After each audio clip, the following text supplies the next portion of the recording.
ഇവനെ പ്രസവിച്ചിട്ട് 2 വർഷം കഴിഞ്ഞപ്പോ പെങ്ങളും പോയി. അതിൽ പിന്നെ ഇവന് ഇവിടെ വളർന്നത്. അതൊന്നും എനിക്കറിയില്ലേ. അപ്പോ കല്യാണം നമുക്ക് കൂടുതലങ്ങ് നടത്താം. അത് വേണ്ട. എനിക്ക് ഒരു മോളെയുള്ളൂ. ആണായിട്ടും പെണ്ണായിട്ടും ഒന്നേ ഉള്ളൂ. അത് ഞാൻ തനിച്ച് നടത്തും. ഈ രാജ്യക്കാരെയൊക്കെ ക്ഷണിച്ചു വരുത്തി അന്തസ്സായിട്ട് നടത്തും. അതിന് എനിക്ക് പത്രോസ് ചേട്ടൻ കുറച്ച് സമയം തരണം. ചാക്കോച്ചന്റെ ഇഷ്ടം. എന്താ പത്രോസ്? മീനെടുത്തോണ്ട് വേടാ. അത് മുഴുവൻ കഴിഞ്ഞ എപ്പ തീരും?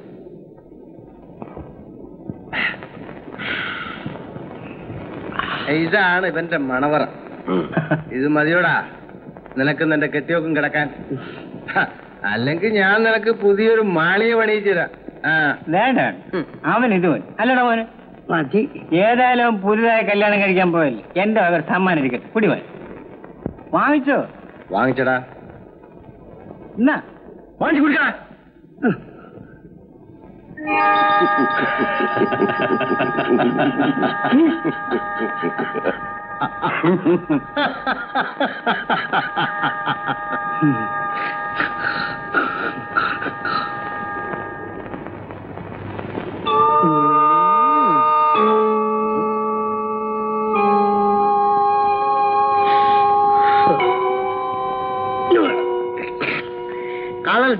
കാളർച്ചി വരച്ചത് നീയും കുടിച്ചോ? കുടിച്ചു. കാളർച്ചി വരച്ചേ. എന്ത് കർത്താവേ, എനിക്കിതൊന്നും കാണാൻ വയ്യ. കാള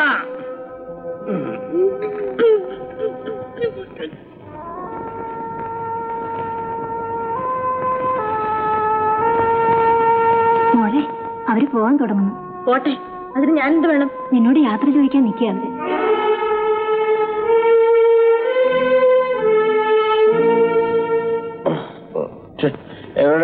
എവിടെ എന്റെ മരുമകൾ? എനിക്ക് അവിടെ ഒന്ന് കാണണം. മോളെ ലിസേ, എവിടെയാ മോള്? അവൾ അകത്തുണ്ട്. നാണിച്ചിട്ടാ. അവളുടെ ഒരു നാണം. വിളിക്കണേ. ഇനിയിപ്പോ ഈ നിലയിൽ അവളെ കാണുന്നത്. ഈശോ മതിയാകും സുഖിയായിരിക്കട്ടെ.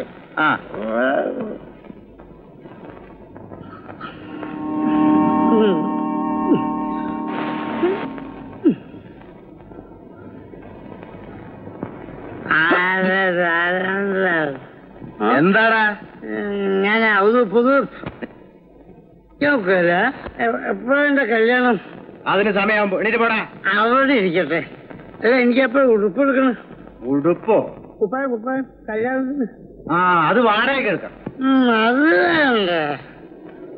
വേണ്ടേ? ഒറ്റ തൊഴിൽ എന്നാലും ഉണ്ടല്ലോ. അത് കുപ്പായം. ആരാണോ അതിനൊക്കെ കാശ് ചെലവാക്കാൻ? കാശിന്റെ പെണ്ണൊപ്പം എന്ത് പറഞ്ഞു?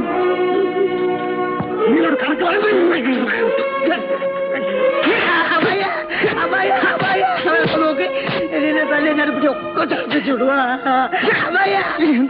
എന്തൊക്കെ ആവുന്നുണ്ട് കേട്ടാ.